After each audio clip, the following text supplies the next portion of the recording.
Alrighty, folks, we are back with the man, myth, the legend, and somebody who's personally helped me protect my portfolio by locking in 30-year fixed rate debt on apartments. I still thank you for that. Mr. Stephen Dow from Velocity Mortgage. How you doing, sir? I'm doing great. And yourself? I'm doing well. Do me a favor, get that marketing thing out of the way because I want to talk about seller financing. I want to hopefully expand their mind about the opportunities, but let's do the marketing shtick first. Okay, so again, although I work very happily, as you can see behind me, for Velocity Mortgage Capital, all the ideas and topics discussed on this channel, that of my own. So let's get it going. Yeah, so I was thinking about this 90% CLTV loan product that you have, right? Again, 90% CLTV stands for combined loan to value, first and second. Correct. Obviously, your program's linchpin is you're the first, the seller is the second, right? That's kind of a linchpin. Correct. But I want to step back from that and really talk about investors like myself finding opportunities where owners have equity and are at least entertaining seller financing, because I think there are two ways to get after this. And then there's lots of terms that we can debate about, because again, not a lot of people have done seller financing. I've done a bunch. So let's get into it. You ready? Yeah, of course. And then, yeah, I was going to share that not only have you done it, but a couple of the one of the amigos. We'll talk about that on, I guess, a different episode. But yeah, with the seller combined financing, it doesn't work in all situations, but when it does, it's really great, man. Yeah. So let's talk about the 90% CLTV first. We'll kind of build on top of this, and then we'll switch to the other one. One of the things that makes the CLTV loan or your product so powerful is a lot of sellers need a pile of cash, but they don't need all of it. Right? I've run into many circumstances where a seller is like, hey, I need, I don't know, 40, 50, 60%, but I don't need everything. And I would like some income, right? That is a perfect example of using the 90% CLTV, right? You come in for 50, or you come in for 40, or you come in for 30 as a first, right? Whatever the seller needs. The seller picks up a piece, and then the buyer, in this case, I'll use myself, I have to bring 10% cash. So I have personal skin in the game. But you could come in, Velocity could be coming in for 30%. The seller could take 60, and I put in 10. All of those things are possible, right? Correct. 100%. Yeah. So the idea of a seller financing deal in this example, the seller's going to have some equity, but they don't need all the equity, right? Let's assume a seller has 50% LTV, right? So they have a $1 million 10-plex, right? 100K a door. Cool. They owe 500. Right? You look at that, and a lot of people look at that going, okay, I got to get a bank loan, blah, blah, blah. Today's market, the commercial market's dead. That seller, right? Let's just do this real example, right? Let's say let's say this is a real life example. And let's say the building was worth $1 million 6 months ago, 9 months ago, before the upheaval in commercial banks. Because I don't know if people realize this, but a lot of commercial banks aren't lending now, right? Liquidity is drying up. So what I would do in this example is I would, assuming I want the building and it checks out, all that security stuff, I would probably go to the seller and say, hey, I could do one of two things. I could come in and cash you out entirely, but it's going to be like 750 or 800 grand. Because today, given liquidity, your building is simply not worth what it was a year ago. Sorry about it. Right. All right, let's say 750 just to make the story fun. And then I go to a commercial bank, we get an we get a loan. I got to bring in this, that, the guy's cashed out, but he only walks away with, I don't know, 150 grand after he pays commission and all that. Or we could say, you know what? Let's come into this. I'll give you, 900, but you've got to carry back 400, or I guess 300. You got to carry back 300. Right. So Velocity comes in for 500 in this example. Or 450 or whatever. I come in for my 90, my 10%, and whatever the math says is left over. That gets the seller more money today, at least on price, and also gets an income. Passive income, exactly. And a lower capital gains hit initially because it's based upon the actual profit. And so there's some definite, tangible benefits to this scenario. It just depends on the circumstances and what resources are available. But when, again, if the seller's motivated, they don't need all the money right away, this could really, work out. You just got to crunch the numbers to make sure it cash flows and makes sense for everybody. But when it does, I've done a lot of them, and everybody's happy. Yeah, Everybody's everybody's happy. yeah, this 90% CLTV loan that you have that we brought together, the 50-40-10 as we've jokingly called it Hmm. for more than a year now, is so powerful. And again, let's talk about taxes because I don't think a lot of people understand what we just said. So let's kind of break it down. And again, please check with your CPA. We're not accountants. Yep. We've just done a bunch of these.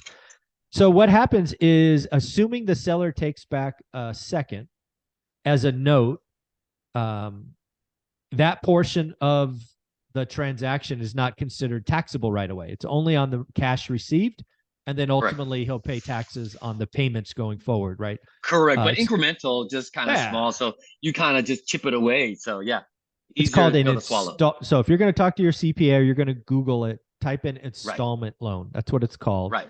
You Right. don't pay taxes on the installment loan until payments are received or you're paid off. But Right. go check with your CPA.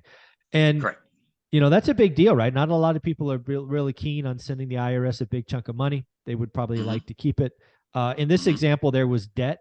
So that's been paid off. We put on new debt, and the seller's taken a second. So there's so many things here. Maintain income, remove headaches, tax advantages, all of that. But Right. let's switch the gears. Sure. Because there are sometimes the seller will do a deal, but they want to be the first. Okay, right? Maybe the 90, maybe Velocity's product doesn't work because Velocity wants to be the first, but there are other Right. options out there, right? Sure. We're not saying anything that's not true. Correct. I've actually done this a couple of times. I was fortunate enough to be in a situation where I had the required cash to get the deal done, but it doesn't have to be that way.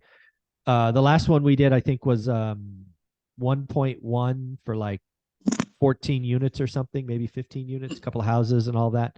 The seller wanted 150 grand, and then he carried the note for 30 years, fully amortized at like 4.5%. Wow. Yeah. So again, that can work. But let's talk about it where they want a first and you don't have the money, or at least you only have a portion of the money. So let's make it $1 million again. Let's say they want 500 grand. They want to be first. That's a requirement for them. And let's say you have 100 grand. So you're short 400. Right. There are lenders that take second positions. Now that one might be a little heavy in this example, but you could at least find those. You could also get private money or partners. There are other ways to find the equity in a second position, right? Oh, 100%. I mean, again, with our flexibility of you being able to hold or purchase property under an entity, you can bring in partners.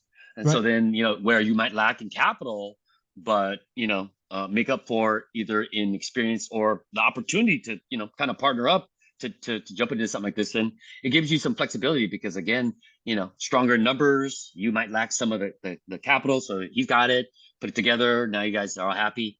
And the fact that our loans don't report to the credit bureaus also allows for partnerships to kind of, or at least the individual that we utilize as the personal grantor won't be left as far as collateral damage if anything should happen down the road. There's no bad payment history, reflected. So, yeah, that and I mean, there's other aspects we could talk about, but I think I don't want to kind of bore the audience too much because I don't want to get redundant.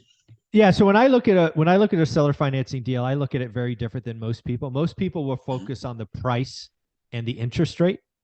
Right. I will tell you that those two are least interesting to me. I want to know what the seller wants, what their existing debt structure is. I want to focus on the payment, which I of course understand is a combination of price and interest rate, but I communicate to the seller the payment that I can pay, and then the seller tells me what they want. Well, I want a higher price. Well, great. You got to give me a lower interest rate. I want a higher interest rate. Well, then you got to give me a lower price, right? I don't talk price and interest rate. I talk payment, and I let them within reason pick it. And then the big thing that I focus on is usually when I'm doing payments, I don't get 30-year fixed fully amortized. That's obviously a goal. Most of the sellers I get seller financing with are obviously older, and they usually want a 5 or 10-year balloon. Totally cool. So for me, I'm going to go for 10 years. I've been in a situation where I had a 5-year balloon and it just came so fast. I'll never do that again. But I also want to control, again, some of the things I've done with payments is, they got their price, I got my payment. But at the end of 10 years, I owe a chunk of money, which is, totally okay. So again, it's just a math formula. I would say most new people focus on price and interest rate, and that's not what I do. I tell them the payment I can accept and let them back end. So what do you think about Right. that? I agree. I mean, when you're focusing on the one metric as far as, rate or price, um, that isn't always the right metric, because if it doesn't cash flow, who cares about the price or rate in a sense? I mean, obviously it goes hand in hand. So yes, but like you said, it's more payment, so that like you said, um, just focusing on the right stuff will kind of lead you down the right path. But yeah, there's a lot of different combinations. I mean, it just Yeah. depends. Like you said, you kind of have to negotiate and kind of wheel and deal a little bit, but getting the conversation started is usually the first step. So like you said, I think approaching it the right way and not going like just price or rate, because then that'll kind of cause some other conversation where It just in the doesn't, it end, that's doesn't not your lead to focus. meaningful things, right? You've got to communicate to Right. the seller that you've been doing this a while, you're a professional, and you know that payment is the thing that matters.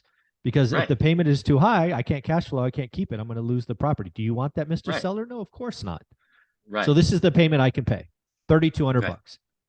And then communicate to them, I don't really give a rat's ass what the price or interest rate is. The payment will be $3,200. Right. If you want to have that conversation, let's have that conversation. So Right. I know there's a lot of people listening to this that want to reach out to you on the 90% CLTV or 50-40-10 loan, other creative options. How would they be reaching out to you? Email is always the best. I know some people have been trying to reach me on Facebook, because you can find me on Facebook, but I'm hardly ever on Facebook because I'm always working. So the work email is the best, because literally I probably 18 to 20 hours out of the day, which sounds pathetic, I'm looking at my work emails. Dude, you need to get a life. Put that phone away, go outside. Look at this great hair, bro. This is not coming from like somebody who doesn't pick up his phone. There you go. So, but yeah, email sdao@velocitymortgage.com. In the subject line, put the acronym ORAAT, so you make it past the firewall. Body of the email, brief description, what you're looking for. Property address would be great, at least the city and state where you're looking to finance, to make sure I lend there. Your mid FICO score, and then the best phone number to reach you at, and I'll typically be in touch in 24, 48 hours. Very cool, man. Thanks again. Let's go.